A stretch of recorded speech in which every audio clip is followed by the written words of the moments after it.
Hey guys, thanks for joining us for this video. I've been wanting to post another video to capture a conversation between myself and Tony, just to talk about Jesus School and what it's become, what it was in the dream stage, but also what it's becoming as we've launched out to start Jesus School now. A year ago, August 22.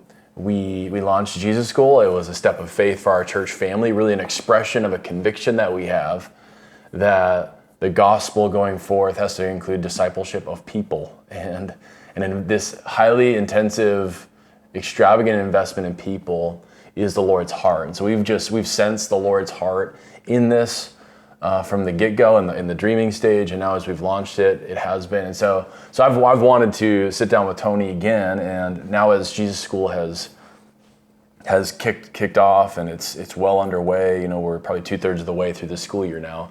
I've wanted to sit down with Tony and kind of get an update on what Jesus School has become, and what is it that's getting you so excited about where Jesus School has been this school year as we started out in this adventure of faith? Man, it's a loaded question. I think this year has exceeded our expectations.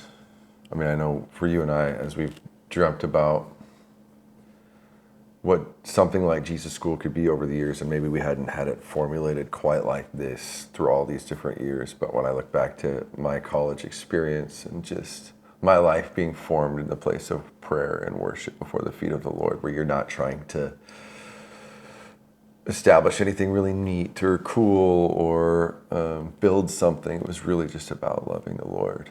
And to see how that has informed like our journey with the Lord and the dreams that He's put in our hearts. I mean, over the years, we've dreamt of creating a place for people to come and just really fall in love with the Lord. Yeah. And not just teach them a bunch of ministry tricks and tips, but like to fall in love with Jesus.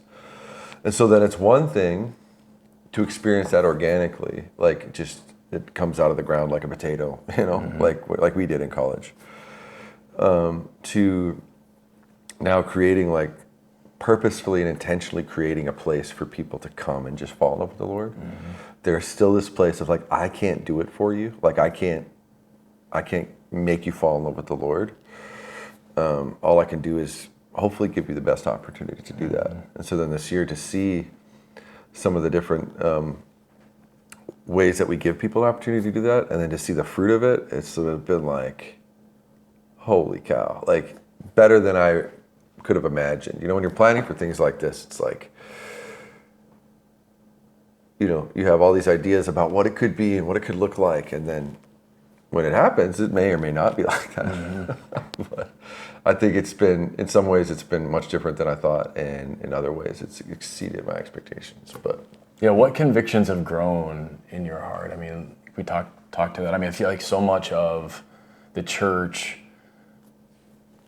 Big C, in terms of the ideas and philosophies of ministry, have been so overtaken by leadership or influence that, especially young people, but really all of us, have kind of drank this Kool-Aid of the idea that our leadership and influence is all about learning the how-tos and learning the methods. And we love leadership material and establishing leaders, but in many ways, it's like, let's make people leaders before there's any sort of foundation. And so like one thing we've been saying lately is like, we want intimacy is more important than influence. Following Jesus is more important than how many people are following you. Yeah. So the gospel intrinsically is leadership. Like every believer is on this upward trajectory towards leadership, but we've kind of put the cart before the horse in many ways of like, let's just teach people how to be leaders, when it's like a lot of people have no idea who they are in the Lord, and they have no foundation within themselves. And so when,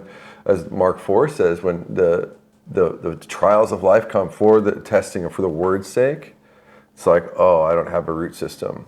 I've been sowing my seed on the thorny ground or the shallow ground. And then I don't have a foundation. So where do I go from here? Well, then you have to go back to the beginning. Yeah. And not forsake the first things. So all of us want to know, like, just show me how to do the things. Yeah. And there is, I mean, obviously. Let's cut to the chase. Yeah. And there is that. But it's less about learning how to do all the right things and learning just how to love the Lord. And then the Lord shows you. I mean, he really does. It's learning how to simply follow Jesus, follow the cloud, or follow whatever the analogy or metaphor you want to use, like following the Lord. And that really is the model of Jesus. I mean, Jesus, he first just wanted his disciples to come be with him. I mean, that's what it was, just being with Jesus before I'm going to show you the step-by-step plan of how to minister to these people. He demonstrated it. He first asked them to come be with him, and he demonstrated it, and he said, go out and do it. And it was kind of trial and error. And I think much of that has been, adopted as we've built this school, as we've started this. Yeah. Church, so. Well, so it's funny. On Thursday mornings, it's just worship. Pastor Scott leads us in worship for a couple hours, and I can remember the first week, students were like, "Wait, we're going to spend 2 hours worshiping?" I'm like, "Well, yeah." And there's not going to be words on the screen? No. And like one of the students was actually like frustrated and annoyed by that. But it's like, what if you just submitted yourself, yielded to the Lord, and allowed him to take you into his heart? Wow.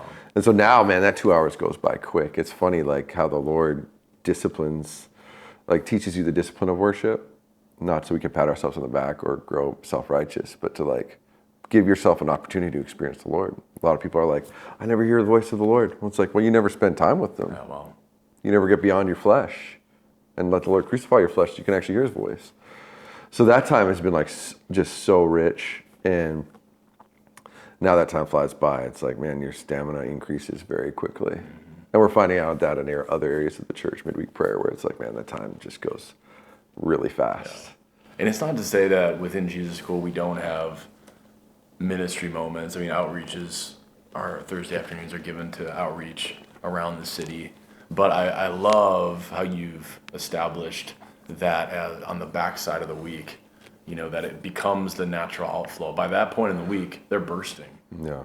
With good news about the Lord, who the Lord is. That's why this is a real, like we believe in the, like following the Lord, loving Jesus, knowing his presence, but also the healing that comes in his presence, and then the activating that comes for your whole life. Whether you're in full-time ministry or you're a stay-at-home mom or you're an engineer or whatever it is, that you have an influence, but it's out of the overflow and not out of some strategy that I learned. Yeah. Wow.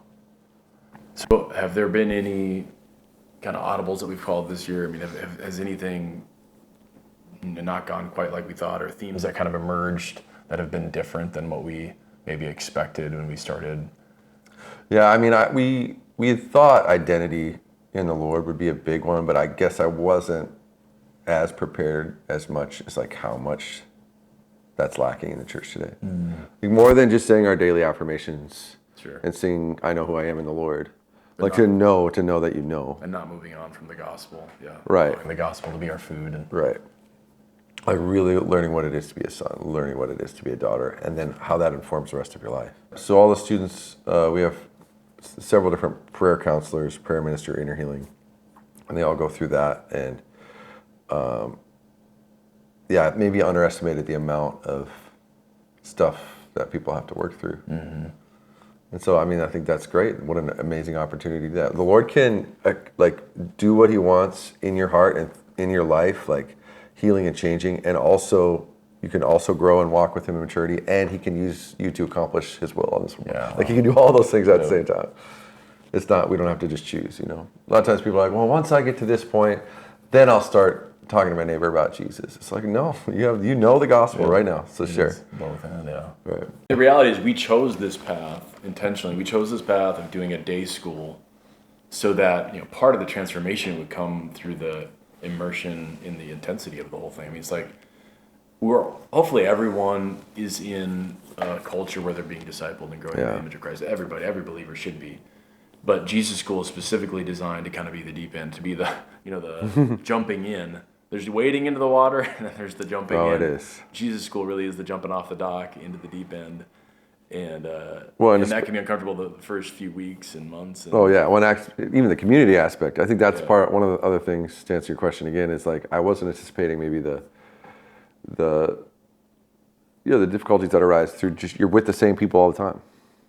And so, You do things that frustrate people. They do things that frustrate you, and so the fruit of the Spirit becomes evident or not evident. So that's been a really beautiful, like the day to day. Like we can all do something for a little while, but like the day to day is a real. It's a real testing that happens. It's beautiful because to actually like commit yourself to people and like work through stuff, work through disagreements. That's where beautiful family is really formed. So not just leaving when things get difficult. Who do you envision, would be a likely candidate to come and be a part of Jesus School? Yeah, well, we take applicants, so it's not just a sign up and come, because it really is. One of our roles is to really preserve culture. So we're not looking for prerequisites for like Bible competency and things like that, but there needs to be a real hunger and a desire to grow in the Lord, and I can't do that for you. And so, and a willingness to be taught, teachable and faithful, consistent. You got to show up every day. There's no absences, But I would hope that it's all generations, We have so much to learn. That's one thing we love about our church is it's multi-generational. Psalm 145 says, one generation proclaims the works of God to another. Like there is this beautiful completeness, I don't know if that's a word, but completion that comes in all generations sharing what the Lord has done in their life. Mm-hmm. So I would love for Jesus School to be all ages. Right now, there are people in their young 20s or early 20s. Yeah. But I'd love second career people to be in it. People that walk with the Lord for a long time. Yeah. The idea in Jesus School really came from Acts 11, Acts 13, as Luke tells us about the church in Antioch. And this church in Antioch, that's where disciples were first called Christians. Like discipleship was so rich and intense in Antioch that they're like, these are little Christ, let's call them Christians.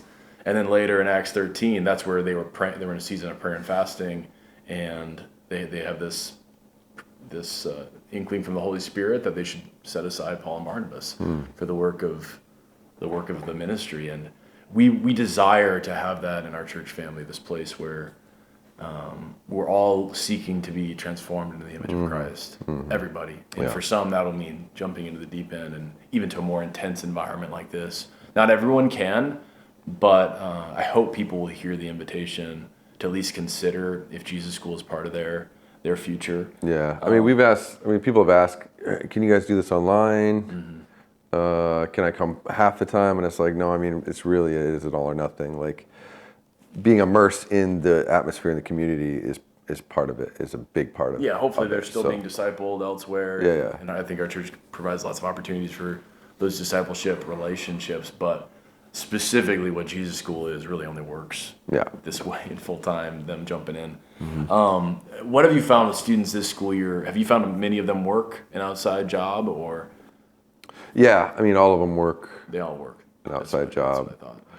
And part of that is because Jesus School, the tuition pays for just school. So the materials, different. We have tons of different speakers that come in. But then they're responsible for their own housing and transportation, things like that. How have we seen Jesus School fit in with the church? Jesus School is not a separate entity from the church. We've really found it to be an expression of what the Lord's doing in our church, and we've also seen it the church as a whole benefit Jesus School students in a huge way. Can you speak to that a little bit? Oh yeah, it's been amazing. At first, we have students that are not from Ames that have come, and so everything is new. And there's something that happens within a church that says we're going to draw a line in the sand of we are about discipleship. And so you're sowing seeds that you might not reap for years to come, but we're sowing those seeds and in faith. But we're about raising people up and sending them out, discipleship, making disciples. And so I think for the church, it's been a real beautiful thing, and for Jesus School students to be just an intimate part of each other's lives. Another part of Jesus School is that each student has a mentor. So that just invites someone into your life. Yeah, such depth of relationship. Beyond just the in-passing stuff that's so rich too. Right. Somebody who really knows you can walk with you shoulder to shoulder. So I think that's beautiful. So maybe in closing, can you give people an idea of the timeline of the next number of months, as we prayerfully anticipate fall 23 for our second year of Jesus School. Kind of what's the timeline that you're looking at? So I mean, we're praying for the right students for next year.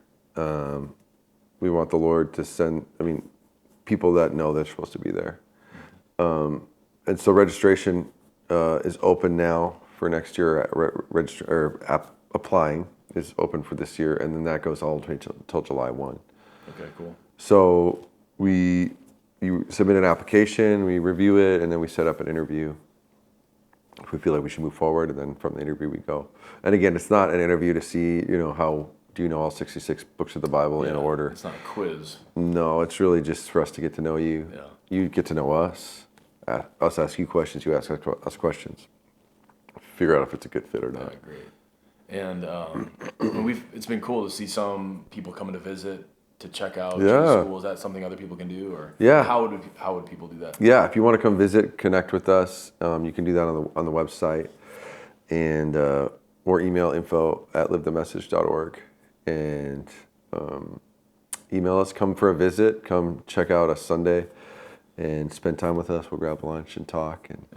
So thanks again for joining us for this conversation. If you've been feeling the tug of the Holy Spirit on your heart as we've been talking about Jesus School, please do not hesitate to reach out. We'd love to help you explore, what the Lord is doing in your life, and if Jesus School is a part of that. Truly, we were praying with anticipation, with faith for this next school year, really believing the Lord is preparing something beautiful here, and you may be a part of it. So let us know how we can be of help as you explore what the Lord has for you in the days to come.